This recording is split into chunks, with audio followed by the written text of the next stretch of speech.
अब होगी ज्ञान की बात, गुरुवर के साथ जीवन की होगी नई शुरुआत। क्योंकि आप देख रहे हैं बेहर्ष टीवी यूट्यूब चैनल समय की मांग। चैनल को सब्सक्राइब कीजिए एवं बेल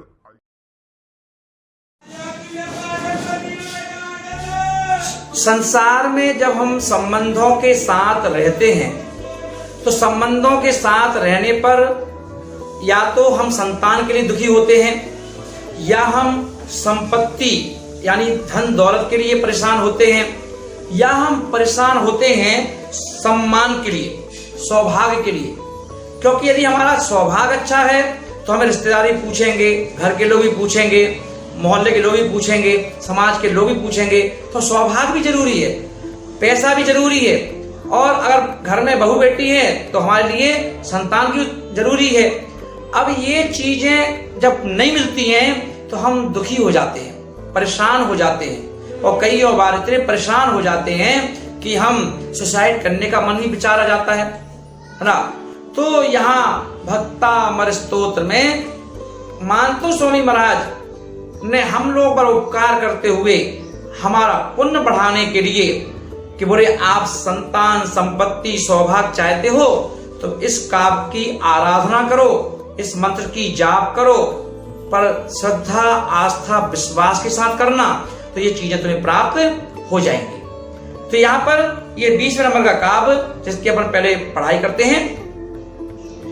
कि ज्ञानम यथा त्वयि विभाति कृता बकासम नैवं तथा हरिहरा दिशु नायकेषु तेजो महामणिषु याति यथा महेत्वम् नैवं तु काचे सकले किरणाकुलेपि। यहाँ पर आचार्य भगवान मानतुंग स्वामी महाराज आदिनाथ भगवान की स्तुति करते हुए यहाँ बतला रहे हैं कि हे भगवान, हे जिनेंद्र देव, जो ज्ञान आप में शोभित होता है, क्योंकि ध्यान रखना भगवान में केवल ज्ञान होता है, सर्वज्ञ होते हैं, इसलिए ये केवल वीतरागी भगवान में ही होते हैं। बाकी अन्य देवी देवताओं में है ना 5 ज्ञानों में से मति ज्ञान, श्रुत ज्ञान, अवधि ज्ञान तो होता है, बाकी मनापर ज्ञान और केवल ज्ञान ये खाली जो मुनिराज होते हैं, जो उन्हें केवल ज्ञान होता है, उनके पास होता है।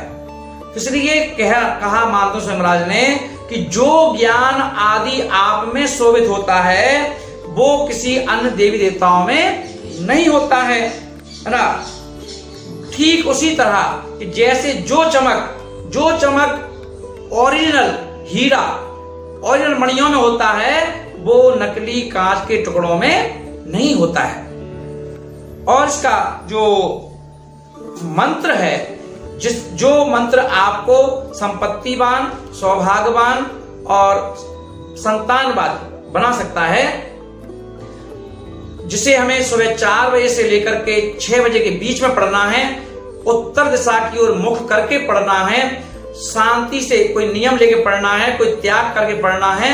तो जो हमारी इच्छा पूरी होती है। तो ओम ह्रीम अर्हम नमो चार नाणम झ्रोम झ्रोम नमः